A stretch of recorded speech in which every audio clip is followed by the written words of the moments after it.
En ese entonces formaba parte también Antonio Valeriano, deciden hacerlo ya, la forma en investigar los hechos de forma oral, de forma ya no escrita, no por los documentos, sino empezar a lo que la gente dice. Y es así que en ese momento ellos se dan cuenta que había pasado una situación muy grande, la aparición de la Virgen que se encontraba en aquel entonces o en aquel momento. Y es la forma en la cual empiezan a recabarse la historia y a darse cuenta de la situación por la que estaba pasando el pueblo. Ahora, los indígenas en sí, el hecho de llegar y tener una influencia de los españoles, comienza de esa forma o de esa manera. Obviamente, la influencia llega y empiezan muchos a convertirse a la religión. Los indígenas empiezan a convertirse a la religión que imperaba ante ese entonces. Pero también ellos seguían pensando y seguían teniendo la idea de aquella religión del pasado, de aquella religión de sus ancestros. Y por esa razón seguían con aquel famoso mito religioso, o lo que se llama sincretismo religioso, de sus dioses antiguos o de sus dioses del pasado. Ellos, en primer lugar, conocían en la antigüedad, que no justamente pertenecía en sí al pueblo azteca, sino anterior a los aztecas, los famosos dos dioses, el señor y la señora, Ometecutri y Ometecuá. Ometecutri y Ometecuá radicaban en un lugar que le llamaban el lugar, era el Omeyocán. Ellos, el señor y la señora, los indígenas decían que ellos eran el señor de nuestro sustento, el que nos da el alimento, el que nos provee de todas las bendiciones, el que nos da la tierra. Por eso le llamaban el Omeyocán, que es el lugar. No sé si me están viendo, ¿verdad? ¿Okay? El Omeyocán, que era el lugar. Ellos tuvieron 4 hijos. Yo no soy mexicano, pero a ver si lo puedo. Dice Tecatripoca rojo, el primer hijo, que es Dios. Tecatripoca negro, que es Alcuac, el dios del aire de la vida, y Huitzilopochtli, el Tecatripoca azul. Esos 4 dioses son los que producen la existencia de otros dioses. Pero ¿cuál era el lugar específico? El Omeyocán. ¿En qué lugar ellos le llamaban el Omeyocán? Era justamente el lugar que ellos lo consideraban como el lugar sagrado, la tierra del lugar sagrado. Y ellos miraban el Tepeyac como ese lugar sagrado, como el lugar de la tierra, el lugar del sustento, que ellos inclusive lo tenían como una figura de mazorca o algo así por el estilo. Entonces ellos sabían por su cultura que ese lugar era el lugar de ellos, para ellos sagrado, porque allí inclusive se cultivaba el maíz. Bueno, se trabajaba la tierra y se cultivaba el maíz. Y al ser el lugar que le daba el sustento, ellos consideraban que ese lugar era sagrado. Y por eso tenían todos esos dioses. Ometecutri, Ometecuá, quien produce los otros 4 dioses. Yo, como digo, no soy mexicano, inclusive tampoco hablo el idioma, no puedo pronunciar muy bien, pero creo que lo he pronunciado más o menos, ¿no? Para aquellos que son mexicanos. Okay. Entonces,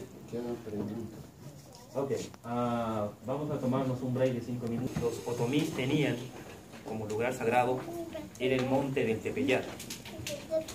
Y era tan sagrado para ellos que los habían considerado la presencia de muchos dioses.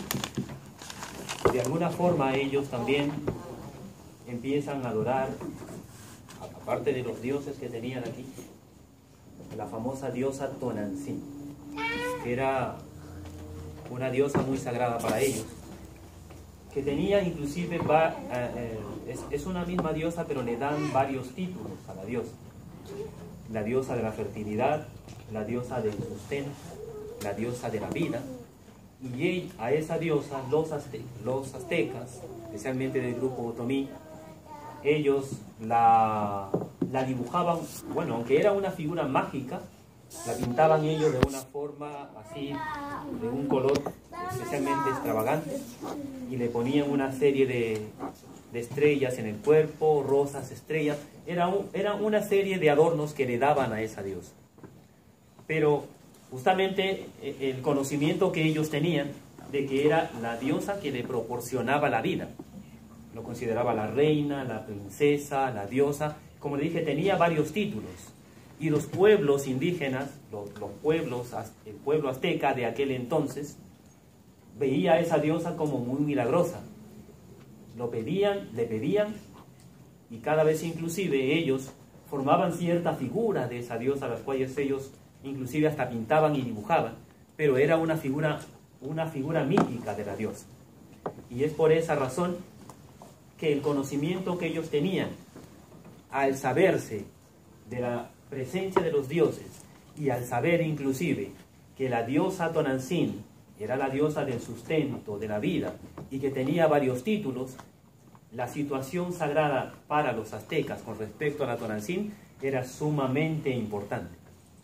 Es por esa razón, cuando comienza el conocimiento este conocimiento, al estudiar la vida azteca, los historiadores dan cuenta de que este personaje, este indígena llamado Juan Diego, conocía también su cultura, conocía también su religión, aunque se convierte a la religión traída por los españoles, que es la religión de Jesucristo, que es la religión de Cristo. De alguna u otra forma, ellos miraban su pasado como algo que ellos sostenían permanentemente y de los cuales ellos inclusive vivían de una forma llamada el sincretismo religioso, donde en todos los pueblos del mundo existe en combinar la cultura con la religión, aunque algunos exageran y cometen pues cierta exageración en este sentido de que ya no forma parte de religión, sino simplemente es paganismo. Pero en esa época, con la llegada de los españoles, con la implantación de la religión, con la llegada de los obispos, con la llegada de Zumárraga, ellos obviamente se convierten al cristianismo, pero arrastran desde ahí el conocimiento de sus pueblos, de sus tierras, de su cultura, de su tradición, y es por esa razón de que de alguna forma la Tonantzin para ellos es la diosa que ellos siempre conocían y tenían en el monte del Tepeyac. Por esa razón, cuando Juan Diego cruza el camino y pasa, y lo primero que ve es el sonido de los pájaros, obviamente encuentra algo mágico allí Juan Diego, y empieza a decir unas cosas relacionadas justamente con su cultura, que no es este el lugar donde los dioses dieron, el lugar de su sustento, de la tierra, de la diosa o de los dioses.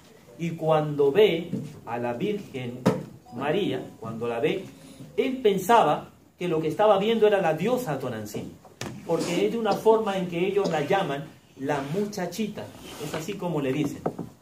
Pero la Virgen, desde el momento en que lo ve, aclara la situación, le arregla el problema y le dice desde el principio: yo soy la madre del verdadero Dios.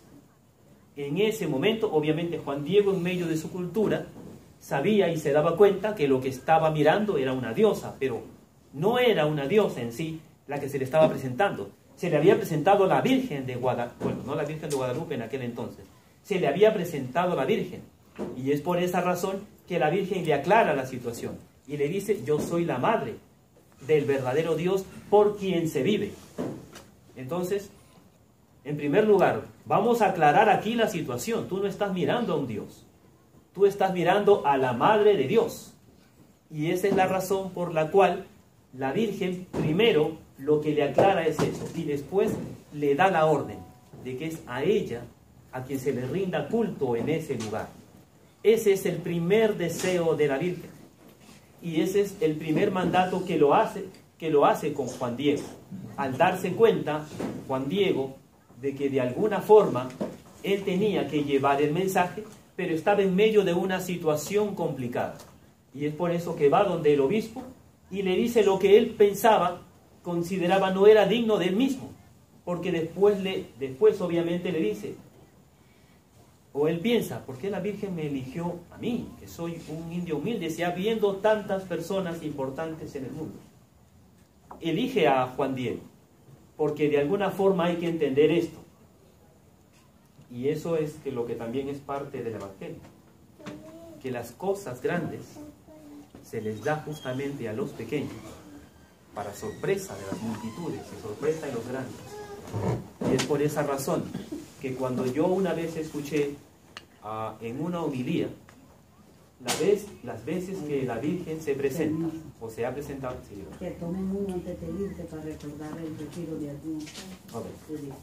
No hay problema. Se presenta la Virgen de Fátima. Se presentó a 3 niños humildes.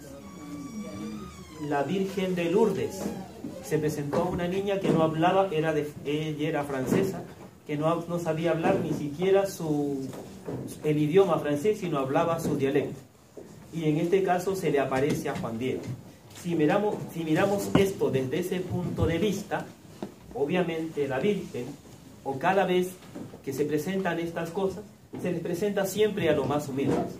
De alguna forma, si entendemos que todo esto se les ha presentado a los humildes para encontrárselo o darles a conocer al mundo, es porque tiene un gran valor espiritual, desde el punto de vista desde que se presenta a quienes, a los humildes. Si no, esto no sirve para nada. Eso es lo que decía, inclusive la persona quien estaba dando la homilía. Y mirarlo siempre desde este punto de vista. Cuando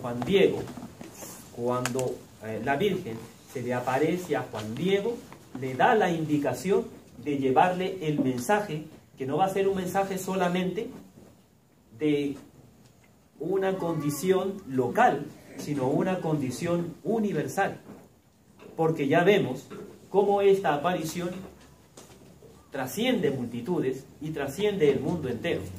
No sé si hasta aquí están entendiendo lo que quiero expresar. Pero hay una cosa que hay que tener en cuenta. Hace un rato yo les manifesté que el obispo Zumárraga había pedido en oración que le trajera que le trajera flores de España. Virgen no, me imagino. Que le trajera flores de España como muestra de que la paz estaba llegando a México, a la Nueva España que se conocía en aquel entonces.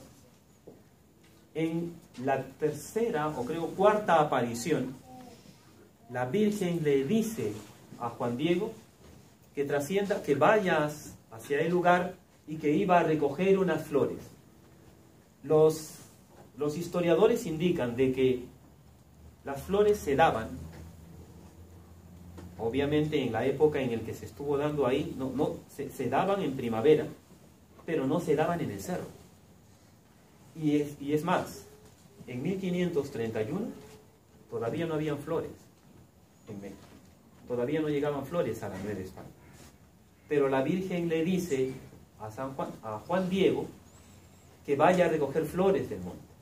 Entonces, cuando él va ante el obispo para darle la noticia de lo que, o darle la información de lo que quería la Virgen, cuando Juan Diego deja caer su tilma, lo que ve son caer flores de España. El obispo se da cuenta de la oración que le había pedido, como señal de la paz en el país. Quiero ver que me traigas flores de España. Lo que hace el obispo fue caerse de rodillas porque considera que esa situación es un milagro. Las flores no se daban en México en aquella época. Las flores nunca se dieron en el cerro, pero las flores aparecieron al obispo como una señal que él mismo había pedido en oración, que le traiga flores de España. Es por esa razón que consideran ese hecho como la condición de un milagro. Ahora, hay que tener en cuenta también, de una forma, la situación por la que estaba pasando el pueblo de México entre españoles y aztecas era una situación terrible.